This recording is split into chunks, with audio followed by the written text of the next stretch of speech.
I've been thinking about this church every day of my life for the last 20 years. And I've sat in this sanctuary sometimes in the dark or in the early morning, pondering alone about what the church is all about. I never bounced a Superball around the sanctuary until this morning, but I have sat here thinking about you. A few days ago, I sat over there, remembering the late Pat Davidson and her loving charm and how she ministered to the ministers for 50 years. A lay woman who cared so much for this place that she loved it through the care of us all. And I was remembering Libby's smile over there each Sunday and David's quiet eyes, his closed eyes as he listened to the sermon, and much more. And I remember just before I bounced this Superball that I have here in my pocket, around some tough times we've had, some prayers of lament in the dark, and how through it all the church has been strong and healthy and can hold a few bounces through its time. A few years ago, we bounced around the church together deliberately, not like this Superball, but like Reverend Atkinson speaks of in the reading today. After preaching an eloquent dissertation on prayer and how we don't necessarily believe in its magic, but we don't rule it out, I asked people to take a piece of paper and write down what they needed prayers for. Then the ushers came in, and God bless them, within minutes they had mixed them all up, ready for the hordes of people to leave the sanctuary to receive one, hopefully not their own, to take home, to pray over for the week. There were always leftovers for some reason, and I keep them in my office on an altar next to my grandmother's picture and a picture of Oscar Schindler's gravestone a member gave me, and an icon of St. Martin Luther King that someone else gave me. The prayers say things like, "Will you pray for my ability to love my husband for who he is? Will you pray for my depression? Pray for my anger to seep away. Pray for my daughter-in-law who desperately wants to get pregnant." And while no one came back and told me that their lives were changed by the power of prayer or the power of praying for another in the sanctuary, a member did come to me a week later and said something like this. He said, "The power of that ritual was that when I read the prayer someone wanted me to hold, not only did I realize that I had cast my need out into the sanctuary, but also that I was sitting in a room full of prayerful needs. That as I sat there comfortably thinking, we are all just enjoying this moment together in church, that really we are all there healing and holding on tight and needing each other more than we ever thought." I remember a colleague of mine once said to me how privileged he felt sitting in the chairs facing the congregation, looking out and knowing that this one lost a child and that one's best friend just died and her mother had cancer. And the newlyweds over here in the front had been fighting but found a way to see each other, and so on and so on. That the fabric of the congregation was frayed if you looked at it closely, but always stronger together. And I realized that the same is true even without the church meeting here in this room. That our church today, broadcasting in living rooms around the country and world, is also a fabric frayed by so many challenges, but strong also. The family watching together in Ohio is just as worried about their teens as the family in my house is. That a new member in Puerto Rico has a friend or relative who died of COVID, like the new member in California or the member down the street. That even in this time, which has frayed our lives to the point where one member told a group I sat in a couple of weeks ago that just seeing bodies, the bodies of COVID victims piled up on a news broadcast, brought him to tears because the loss is just so unbearable. That even in this time, when just the smallest thing reminds us how we are all bouncing around off the irregular shapes of a unique time in the world, hoping for a cure and a vaccine to this pandemic, that we are stronger together. And I know some will come to this church angry at the world or the church they left or another congregation they've experienced. And to that I say, we might let you down. We aren't perfect, but we are grounded in love that is not hypocritical, and that should make a difference.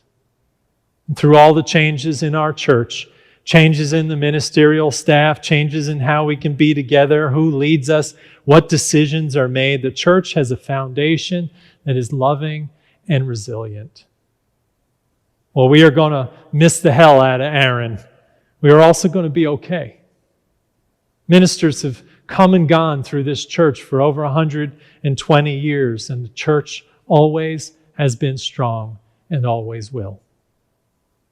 And through the current challenges of the pandemic, the ministry of this church itself has continued to hold us together. We have had fewer marriages, but one or two that we have had with a minister and two friends out in the courtyard have been sweeter somehow than the big giant weddings we have held. We have had a couple memorials, one later today online. Just because there's no gathering in sight of each other, we're realizing that gathering somehow can help us grieve. And we have blessed new members, and we have dedicated children in the ways we could. And 2 months ago, I blessed a newborn child online, born to an unwed mother who was a child once in our church, now single and a young adult. Through the miracles of technology, I got to be on a screen in the hospital room with this young woman and the adoptive parents by her side, looking at us as we looked at them, the few friends and family who gathered around them. And I got to say the blessing as the grandfather touched the child's head with a flower, a rose, and lips and heart and hands, saying, "May your thoughts be wise, your lips speak truth, your heart know love, and the work of your hands be blessed all the days of your life." And that day, the prayer that came through me, through the computer, on the screen in the hospital room, was for a good letting go and a love that never dies. You see, the ministry of the church also isn't only about the ministers. It's about all of us. And our caring community is at the center of that ministry. So I want to invite our Director of Pastoral Care to tell us more about how the church is holding on right now, how we're bouncing together during a challenging time. Jean Ann, will you join me? Thank you, Daniel. I'm Jean Ann Powers, and I'm the Director of Pastoral Care for your church. When Daniel asked me to talk to you about the pastoral care going on in the church right now, I was excited. I thought to myself, this is my favorite thing to talk about, this amazing congregation that I have the privilege to work with.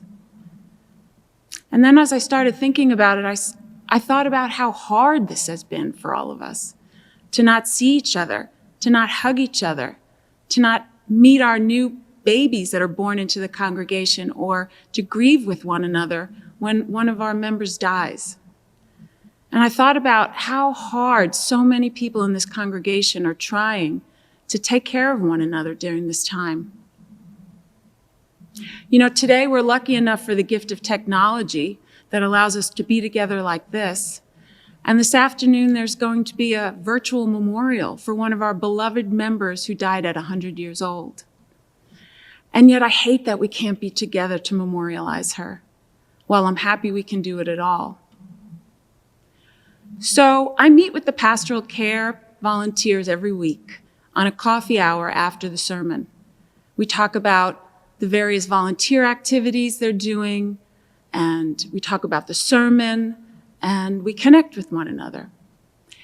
And I want to tell you a few stories about those people and so many others that are helping each other out in this church.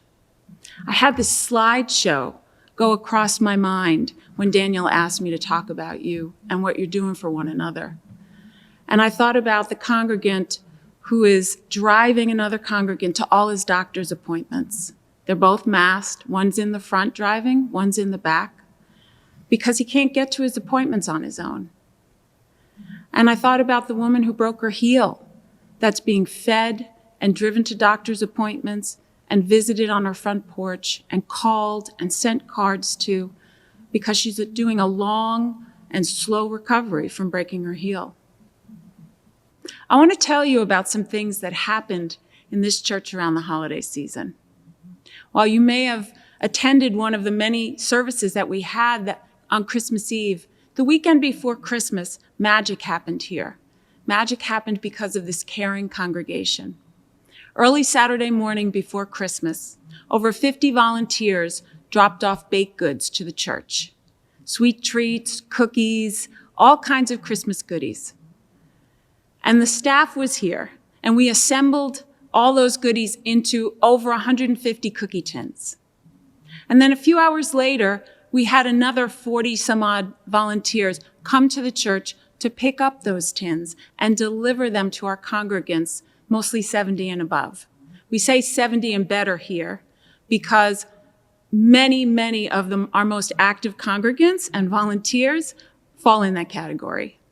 I actually have a pastoral care volunteer who just turned 80, who visits under normal circumstances, visits more people in any given week than most of the pastoral care volunteers combined.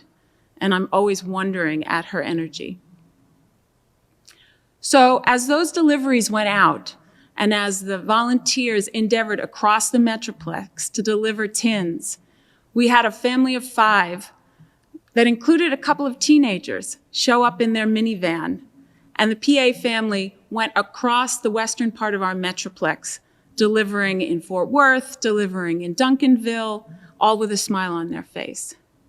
The Hamtill family brought their 7-year-old twins along with them, and they got out of the car at each stop they made in Richardson, and they sang Christmas carols to the congregants they delivered tins to. This is the special community that we belong to. And it's hard to know about it when we're sitting at home right now trying to stay safe. We had people get tins delivered to them in Denton. We had people get tins delivered to them in far Fort Worth, and they had tears in their eyes because the church remembered them. Nobody hesitated. Everybody, there were close to 100 volunteers in that endeavor. And it's a privilege to be able to work with people like you. At the beginning of the pandemic, volunteers called every voting member in the first wave, and then they called every friend of the church in our database in the second wave. Most Unitarians pride themselves on being very capable, pull themselves up by the bootstraps people, and it was the beginning of the pandemic. While people really appreciated the calls, most people said that they were doing fine. They were weathering the storm of the pandemic, and they appreciated the concern. But many months have passed at this point, and people are tired. People are sick of not seeing one another. People are afraid and frustrated and want to be together, and we have to keep waiting. And people are reaching out through that time to one another. The staff has been tirelessly caring for our community, and the volunteers and the people of our church, generally speaking, caring for one another, leaves me in awe. Last weekend, I put out a meal calendar for one of our congregants who needed help with some meals for a few weeks because he's recovering from a medical issue and he can't stand on his feet to cook.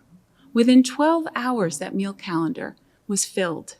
It didn't go out to a specific pastoral care volunteer team. It went out to his zip code and the neighboring zip codes, and members just signed up to help feed him.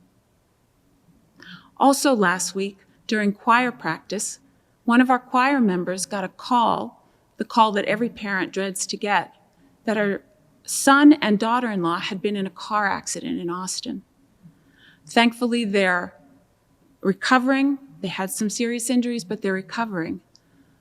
But the point of the story for me is that within seconds, a fellow choir member called us and let us know what had just happened. And we were able to reach out to her and support her as she was in shock and trying to get some more information about what happened to her children. That's church. And that's what's happening all the time right now, even though the pews are empty. And we want you to be a part of it. If you're in another state and you're wondering, I'd like to be a part of that, but I'm not quite sure how I'd manage that, you can join our quill team. Our quill team is a card writing team. People are writing cards to one another all the time. There's lots of virtual meetings happening, and we want you to be a part of our community. The staff is here to help you connect to one another. And from religious education to adult education, the church staff is working tirelessly to keep us connected, and you're the ones who make the connections. So we invite you to reach out if you'd like to feel more connected, if you want to let us know what's going on in your life. We've had babies born, as Daniel said, and then the volunteer who makes the baby onesies that say, I'm a new you, just dropped off a whole new shipment of them because babies keep coming and our congregation is growing. So you can reach us at pastoralcare@dallasuu.org and let us know. We want you to be connected, and we hope that you will be. And I really appreciate that I got a chance to talk to you about the amazing congregation that you are. Thanks, Jean Ann. You know, Reverend Atkinson in the reading today said, when life seems chaotic, you don't need people giving you easy answers or cheap promises. There might not be any answers to your problems. What you need is a safe place where you can bounce with people who have taken some bad hops of their own. You need love and understanding and lots of room. That's what the church should be. I think he's right. And I know this church isn't always perfect or always good at this. Plenty of us have experienced the opposite from time to time. But I do promise that our church will always hold out for integrity and work hard at it. And in this church, we will let our commitments to seeing the dignity and worth in all guide us to hold each other as precious, whole, holy, and loved people. I believe our church is all this if we let it, if we work at it and nurture it. And we can be together stronger than we ever have imagined. We can weather the changes in the church and in our lives, even in an empty sanctuary, as Jean Ann has said. It's when the people and the stories that Jean Ann just told continue their loving ministry, or you allow us to enter your life fully without shame or stigma and bounce with us in this church. That's when the church does its best work. It is all that if you let us know. We can't do this church without you. And to be honest, this Superball didn't just land here by accident. I found it in my office, like in the reading, but it's going to live in an honored spot in my office. And I might take it down now and then and toss it around when I need a little reminder of what the church really is. In fact, I'm going to give it a toss around this empty church right now, knowing you are all really here with me. Where it lands is a hallowed spot, either in Nancy's third pew over there, or under the piano, or up in the choir loft. It'll only remind me how precious you all are, how blessed this church is, even in times when we are separate but together, even when we are holding each other through the miracles of technology, holding on as we bounce together.